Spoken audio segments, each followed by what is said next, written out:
दोस्तों, आज की कहानी बहुत ही जोरदार है। आज मैं बताने वाला हूँ आपको कि फैमिली में झगड़े कैसे होते हैं और किस कारण से होते हैं। शादी के 40 साल बाद आज उन्होंने बातों बातों में किसी बात से नाराज होकर सबके सामने कहा कि तूने आज तक किया ही क्या है। सिर्फ घर पे खाना बनाना और बच्चों को संभालना, और वैसे भी आजकल बच्चे भी तुम्हारी बात कहाँ सुनते हैं। वो अपने मन की ही तो करते रहते हैं। इतने सालों में तूने उसको कुछ नहीं सिखाया, तभी इतने बिगड़ गए हैं।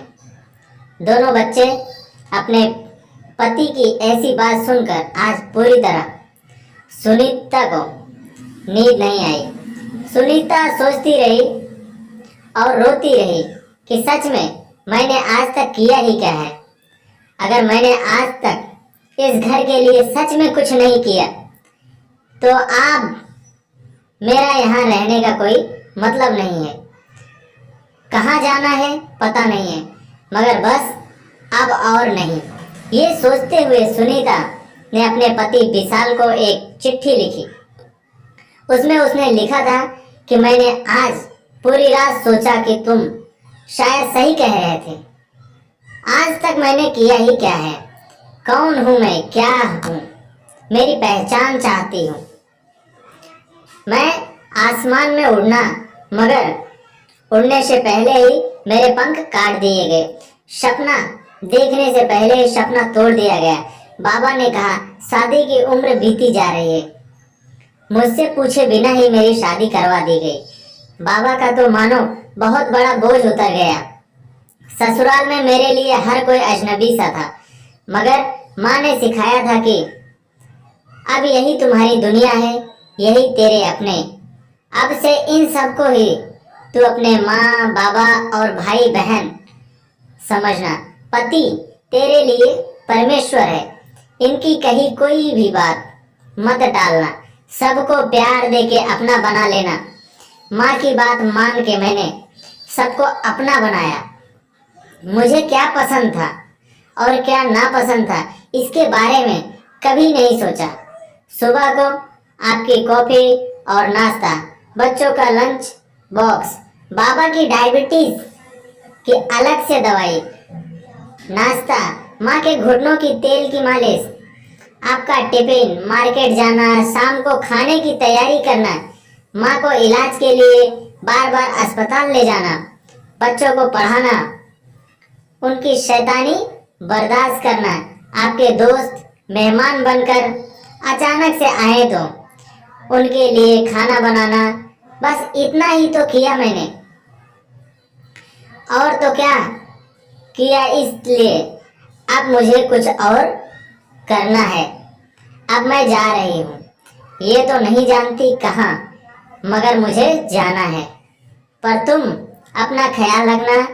फिर सुनीता वो चिट्ठी टेबल पे रखकर चुपचाप वहां से चली गई। सुबह होते ही बाबूजी अपनी दवाई, नाश्ता और अखबार के लिए बहू को आवाज देने लगे।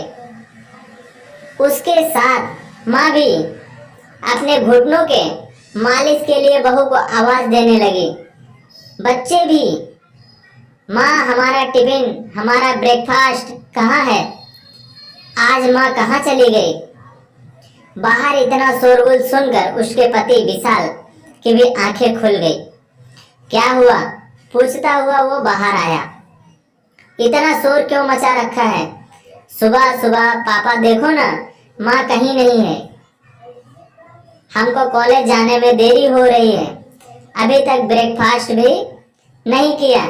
लगता है आज भूखा ही जाना पड़ेगा।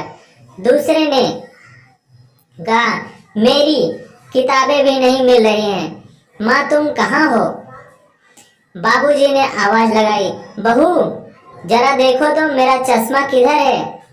माँ ने आवाज लगाई, बहू मेरे मालिश की बोतल और दवाइयाँ कहाँ हैं? सारा घर जैसे बिखरा था। उसका पति जोर से चिल्लाया, सब चुप हो जाओ, मैं देखता हूँ वो कहाँ है। यही कहीं होंगे। कहाँ जाएंगे। वो उसे फोन करने लगा, मगर उसका फोन तो कमरे में टेबल पे ही था। उसने देखा फोन के पास एक चिट्ठी भी थी। उसे बड़ी अचरज हुई। उसने वो चिट्ठी खोल के पढ़ी। चिट्ठी पढ़कर ही उसे याद आया कि उसने कल शाम अपनी बीवी का कैसे अपमान किया था। वो भी सबके सामने। उसे अपनी गलती का एहसास हुआ। वो उससे माफी मांगना चाहता था, मगर कैसे, उसका कोई अता पता नहीं था। उसने उसके मायके और उसकी सहेलियां सबको फोन करके पूछा, मगर किसी को नहीं पता वो कहाँ है, किस हाल में है। मगर सुनीता अपने मायके में ही थी। जानबूझकर उन लोगों ने विशाल से झूठ बोला कि वो घर पे नहीं है, ताकि उसे अपनी गलती का एहसास हो सके। फिर 5 दिन बाद विशाल सुनीता के मायके गया। वहां सुनीता को देखकर वो खुश हो गया और सबसे पहले विशाल ने सबके सामने सुनीता से अपनी गलती की माफी मांगी और वापस घर चलने को कहा। औरत का दिल तो वैसे भी बड़ा होता है, इसलिए वो अपने परिवार को कैसे अकेला छोड़ देती।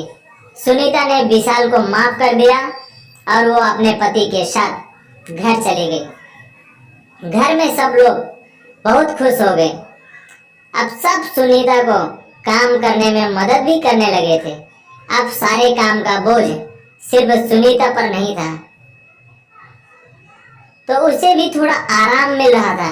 बच्चे भी अपनी माँ को काम में मदद करने लगे थे और अपनी माँ का सम्मान भी करने लगे। आपको कहानी कैसी लगी जरूर बताइए। कहानी अच्छी लगी हो तो हमारे चैनल को सब्सक्राइब करिए, लाइक करिए और बेल आइकन को प्रेस करिए। फिर मिलते हैं एक ऐसी ही नई कहानी के साथ। जब तक के लिए आप बने रहें हमारे साथ और अपना ध्यान रखिए और अपनों का ध्यान रखिए।